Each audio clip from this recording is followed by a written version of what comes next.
It is time for us to hit STP, the Spanning Tree Protocol, and a couple of hours, I believe, here of lecture and labs. Plenty of labs coming up. We do have some very important theory to cover first and some walkthroughs. And first, we need to discuss why we need STP to begin with. You know, whether we're at layer 2 or layer 3, and that's, of course, switching at layer 2, routing at layer 3, we love redundancy. Absolutely love it.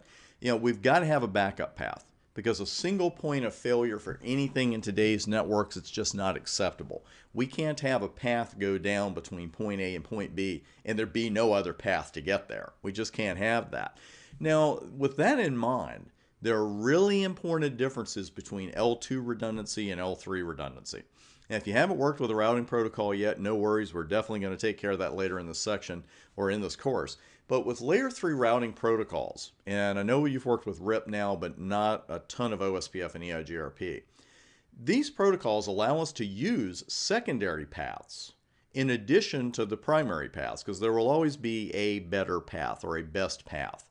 But we have these other valid paths that are just sitting there. Well, layer 3 routing protocols, they allow us to use those secondary paths in addition to the primary paths, making equal cost load balancing and unequal cost load balancing possible. And if you're not familiar with those terms, you're okay. You will see them in action later. The point is that layer 3 routing protocols really encourage use of secondary paths. And with routing, as you'll see, we want to use as many of those paths as is feasible.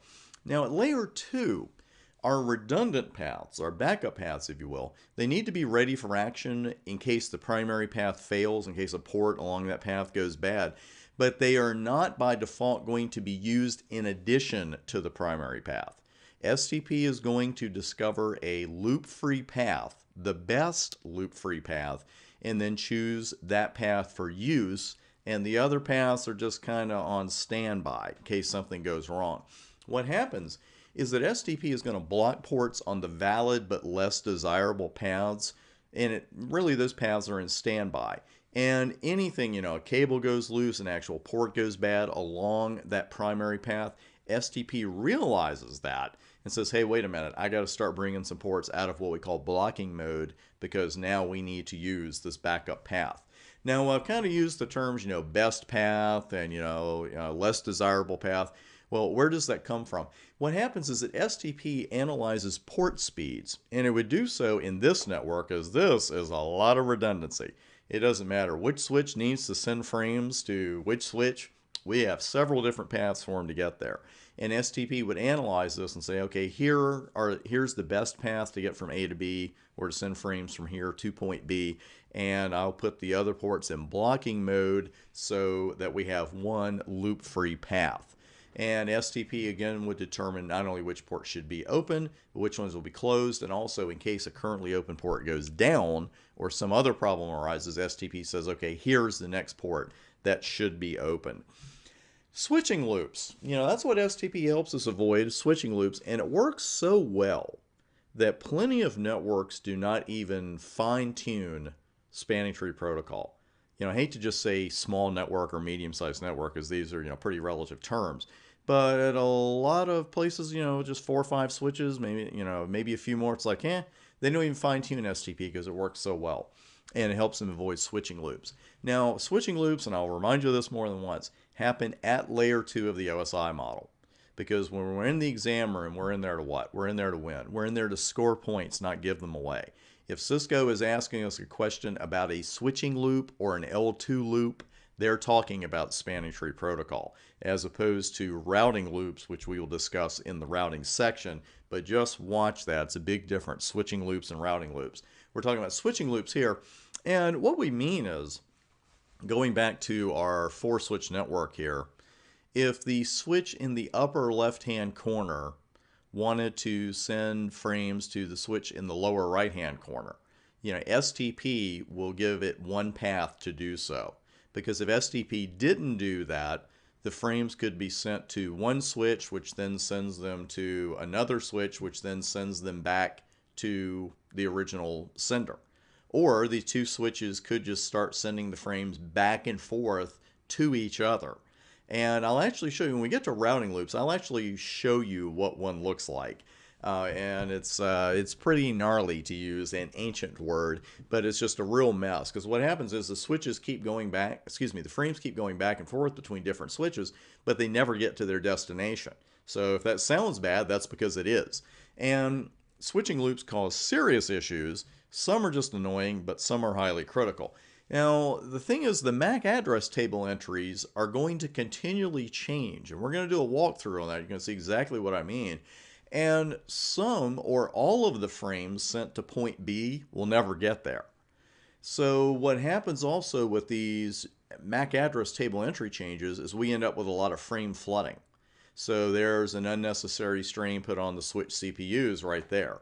There's a larger chance of what we call a broadcast storm, where our switches just end up getting pounded with broadcasts that are being forwarded and forwarded and forwarded and forwarded because of these changes to the MAC address table, and you just end up with more and more and more broadcasts. And it gets to the point where the switches literally can't do their job of switching legitimate traffic, legitimate frames, because they're handling so many of the broadcast frames. And then finally, if all that weren't bad enough, there's a lot of wasted bandwidth with a switching loop. You're just sucking up bandwidth unnecessarily. Now again, here's a quick reminder about routing loops and switching loops. I'm not going to hit you over the head with that again. Layer 2 is switching loops, layer 3 is routing loops. Okay, a small hit there, but do watch that on exam day. And what happens here, and I've mentioned this before, but we're going to go into a little more detail here.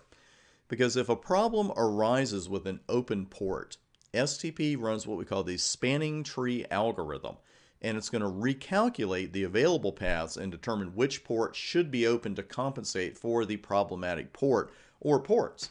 You know, you could have somebody yank a cable out and all of a sudden, you know, what do you got? You got a mess.